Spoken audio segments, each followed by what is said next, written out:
This is desperation.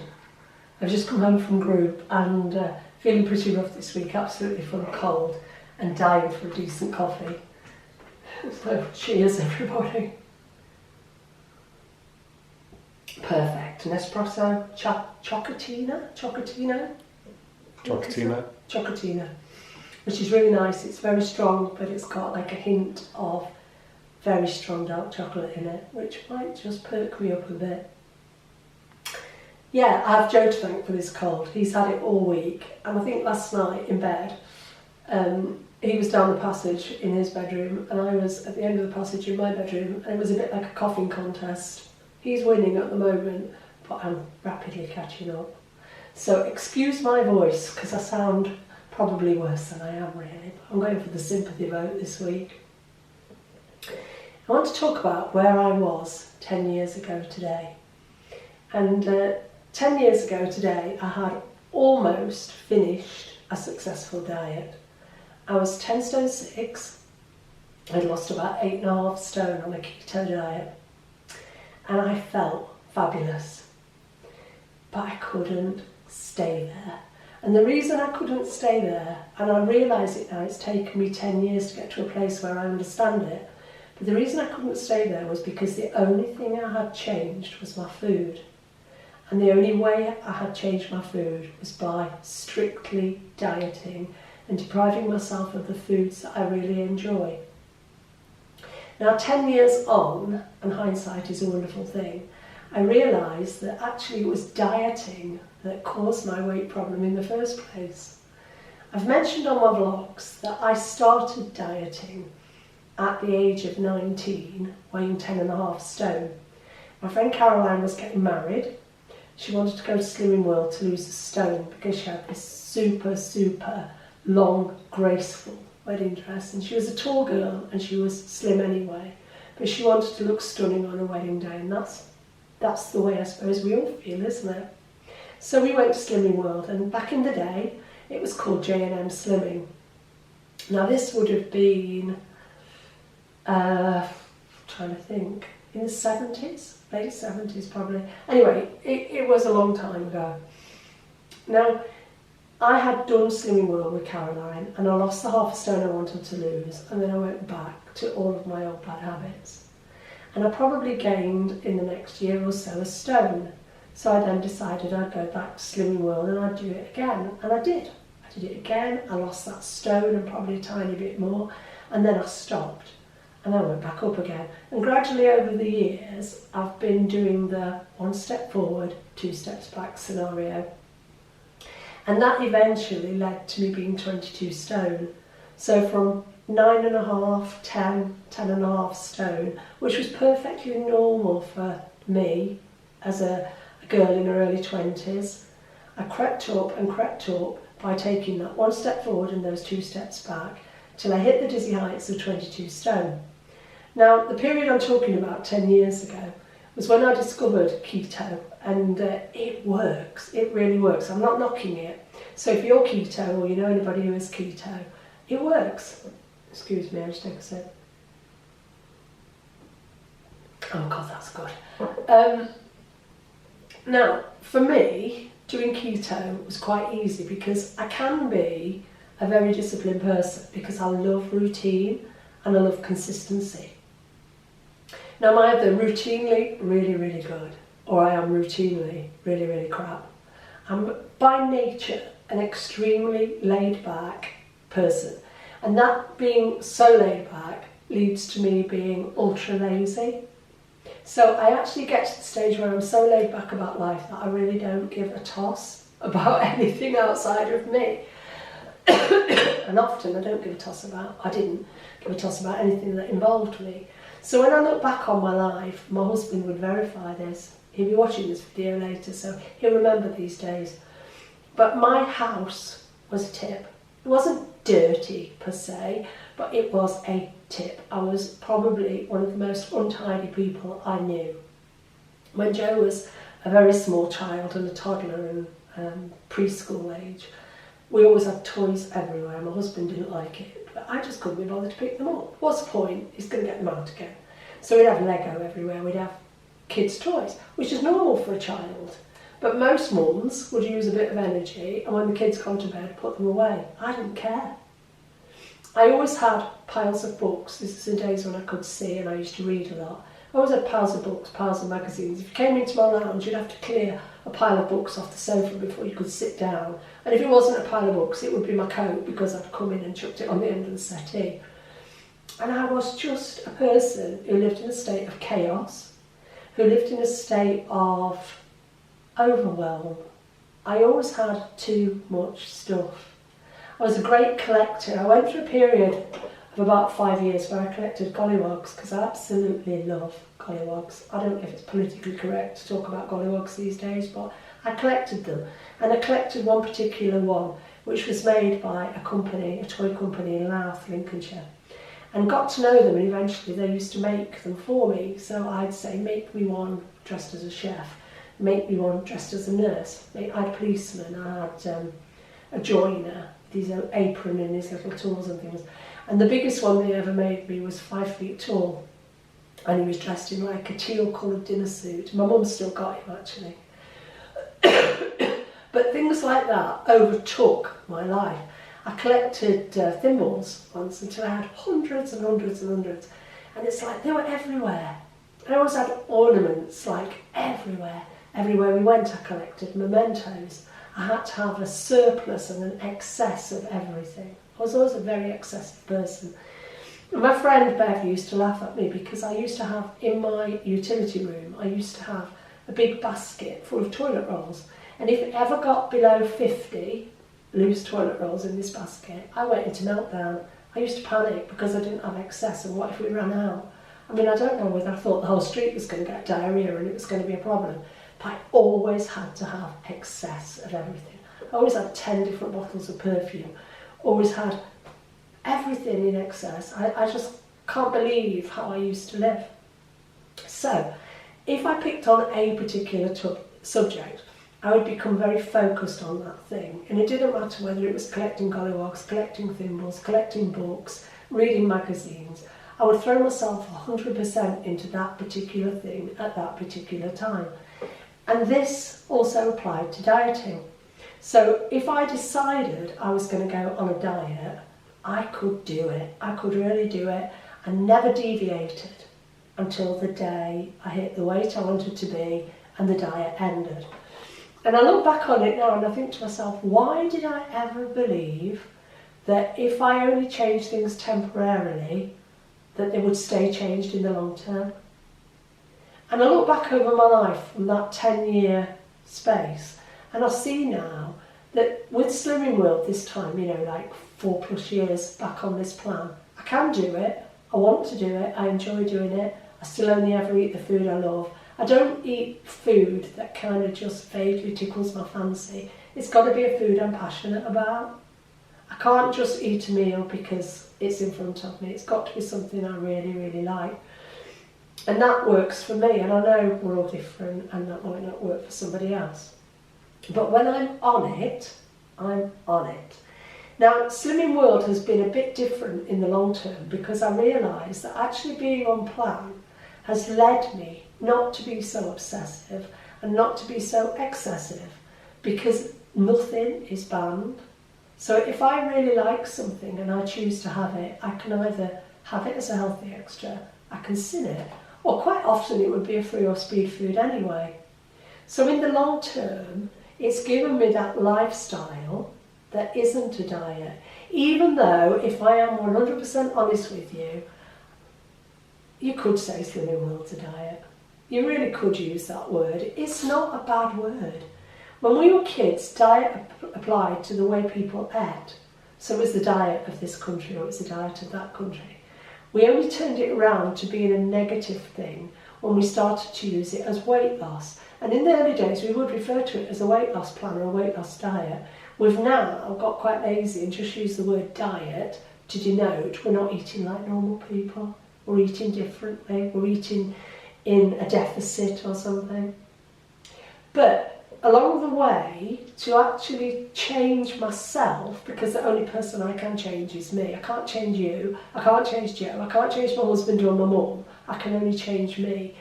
And looking back, I realised I was the problem. Because I was lazy, because I couldn't be bothered to cook, because I preferred ringing for a takeaway, because I didn't feel like making my bed when I dragged myself out of it at lunchtime, usually. I'm always up by 7 now, I don't think about it. Because I couldn't be bothered to pick the toys up, because I couldn't be bothered to wash the dishes. So my husband would come home from work, and my husband worked in finance for a big pharmaceutical company. I'm not going to say Boots the chemist, not just because they're the best. No, I've said it. I meant, no, my husband used to work for Boots in finance. And he used to work long hours. He used to go to work early in the morning. He used to come home at 6 o'clock at night. And he'd come home to the breakfast pots, the lunch pots, the snack pots, all the wrappings that I chucked on the worktop. Everything was a mess. My husband is one of the kindest people you could ever wish to meet, isn't he, Joe? Yeah. Yeah, Dad, he's a gentleman, my husband. That's probably why he can't live with me. It's probably why he has a house a mile down the road. But it works for us. And my husband would come home every day to a state of chaos and no dinner ready.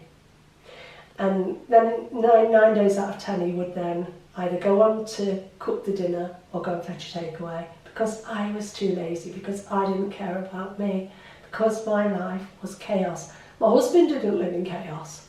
I lived in chaos. And he'd come home and he'd pick the toys up and he'd take the washing out of the washing machine and put it into the tumble dryer because it'd been sitting there for 10 hours. And he'd go and do the food shopping and all the things I was too bone idle to do. Now, looking at my life today, 10 years on, I am not that person anymore. And I firmly believe that to actually get to where I've got with the weight loss and to be living as a person who's nearly 13 stone lighter, I had to change those things. Because 99% of those things were why I ate. My husband would tell you the house would be a state, my mum would ring. I didn't see a lot of my mum and dad because they live a good distance away. But my mum would ring and say, I'm going to come over tomorrow for the day. I would go into meltdown. I would spend the next 24 hours cleaning, tidying, straightening, stuffing things in cupboards so she wouldn't notice. Because actually, I was ashamed of the way I lived.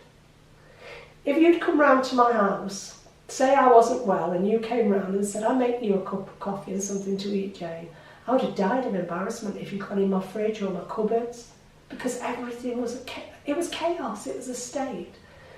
I look at my house today and the way I choose to live today, I am quite the minimalist today. I live very differently. I don't hoard anything. I've got rid of all my collection of records, my collection of thimbles, my collection of gollywogs. I don't put any great store in owning stuff anymore. I was even saying to Joe yesterday when I was in John Lewis buying a backpack, I'm going to get rid of my handbags. I'm just going to get it down to probably 3. I don't need all of these expensive handbags.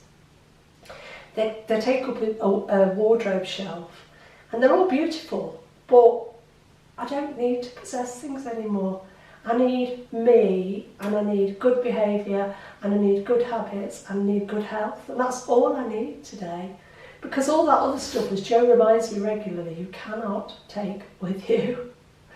And another thing, another issue, and I don't know whether this will speak to anybody else, but I lived in a state of chaos with my finances.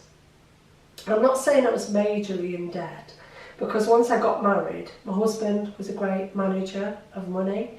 And between us, we worked out what was a plan for us as a family, and at that time we had a mortgage like most people and the usual household bills, but I never saved a penny, not a penny. Because I thought, if you're going to put £100 a week away, what was the point? And my husband taught me, put £5 a week away. Put £5 a week away. It adds up. Another thing my husband taught me was about credit. When we got together, I had a Debenhams card, and I think I had a Burton's card, and I would feel a bit yuck about myself one day, and a bit down and a bit depressed, and nothing was fitting properly. So I'd go into Dorothy Perkins and all those stores that are owned by the Burton's chain, and I would blow a load of money on the next size up in clothes. And then I'd come home and I'd say to my husband, oh, it was great, they gave me 15% off for using my card. And he'd say, that's fine, you're going to pay it off on payday. No, it's going to take me 6 months to pay this off. He didn't like that. Anyway, one day I persuaded him to let me have a credit card. and it was called, back in the day, it was an access card. I don't know if they still do that. But my husband said to me at the time, he said, you have this card on a proviso that on the last day of the month, before they formulate the bill on the 3rd of the following month, you pay off every penny on that card. So you can use it for convenience, but you can't use it for credit. And one month I went out, it was when I was pregnant with Joe, and I bought a rocking chair, which I've still got, which was £575, I think. And I put it on my credit card. And I didn't tell my husband how much it was, and when it came to the last day of the month, I couldn't afford, from what was left of my wages, to pay off the whole chair. So I paid off half of it. So the bill comes in after the 3rd of the following month, and it's like nearly 300 quid left on this card. My husband did not go ballistic. He's a very calm man. He doesn't very often lose his rag. But what he did do was he cut my card in half. He said, you won't do that again. And you know, I never have. Because the one thing he taught me was you need to be in control of your finances. Otherwise, you'll always be stressed and you'll always have something to eat over. And I did that every day of every week of every month. Because I was stressed about the fact that there wasn't a lot left of my wages. But did that stop me spending all that was left on food? No, it didn't. Because I could easily go to Asda and blow 20 quid on a binge, or 30 quid on a binge, when I couldn't afford to. But I might have been telling you at the same time, I can't afford to go to Slimming World, it's £5 a week. But what Richard did teach me, and this is the thing that really helped me, having a credit card and using the word credit sounds wonderful, but actually they should be called debt cards, because all you're doing is buying into debt, Jane. And he was right. And I learned a lesson then, and I started to put away a little bit of money every month, and I started to value having some savings and having some security. I know that's easy to say when you're 63 nearly, and it's probably not so easy when you're 23, the cost of living and housing. But it taught me a massive lesson. So like now, I don't have to worry if I do go into John Lewis and I see a nice backpack that I want and it's £59. I know I can afford it. And I'll tell you why I know. Because my husband and I used to keep, before we had laptops and things, we used to keep an accounts book. So we would put our wages in, he'd have his book, he puts wages in, I'd have my book, I'd put the wages in. And we would take out all the direct debits for that month and whatever. And every day, if we went out and we spent something on a debit card, we would come home and we would write it in our book. And I still do that now, but I do it on my laptop. I can tell you, before I go to bed every night, and this is not because I'm a stinger, it's not because I'm a miser, and it's not because I love money, because it's the love of money that's the root of all evil, not money, it's the love of it. But I can tell you before I go to bed every night, exactly to the penny, what is in my current accounts, what is in my savings accounts, what is in every account I have. And that gives me peace of mind, and I never need to eat over money. Now, the reason I'm saying these things is because when I got to 10 stone something back 10 years ago with my keto diet and that, I hadn't changed anything about my life. So when I stopped keto dieting and went back to eating what I thought was a moderate amount of food, the weight raced back on because I still had a load of stuff to eat over. So I think I'm going to title this video Changes, because it's not just the food changes I've made over the years, over the last 10 years that have got me to where I am today, it's the life changes. I get out of bed in the morning, I make my bed. I wash my bed in once or twice a week. At one time I didn't wash it for a month because I didn't care. You know, that sort of thing. It's about what Joe and I were talking the other day, weren't we, about self-love. About treating yourself well. And I think a lot of it comes down to treat yourself the way you would treat your best friend. Because if you were staying with your best friend and looking after her, you'd make her bed for her every morning, you'd wash her bedding for her every week. The dishes, I'm looking that way, the sink's over there. The one thing I cannot stand today is dirty dishes in a sink. I don't have a dishwasher, got rid of my dishwasher, I didn't need it. But I can't stand dirty dishes in the sink. So we have a rule, after a meal, we wash the pots. And it's not hardship. After we've used the bathroom in the morning, we've both had a bath or shower or whatever, the last person to use the bathroom cleans the bathroom. So I never get into that stage where, oh my God, my mother's coming tomorrow and there's a tide mark around the bath, what am I going to do? It just doesn't happen anymore. So I don't have to eat over it. And believe me, when my mum was coming, my life turned into pure hell. Because everything had to be perfect. My mum's a perfectionist and I thought everything had to be perfect. So I'd clean the house from top to bottom and then nobody was allowed to touch anything because Grandma's coming. We'd have to go out for a meal that night because we can't cook because I've cleaned the cooker because Grandma's coming. I realise today there's absolutely no point living like that. That's not living. That's just not living. So yeah, 10 years on, that's where I am. I'm a stone lighter than I was when I finished my keto dieting. And I don't have the same stresses in my life because I've worked at taking them away.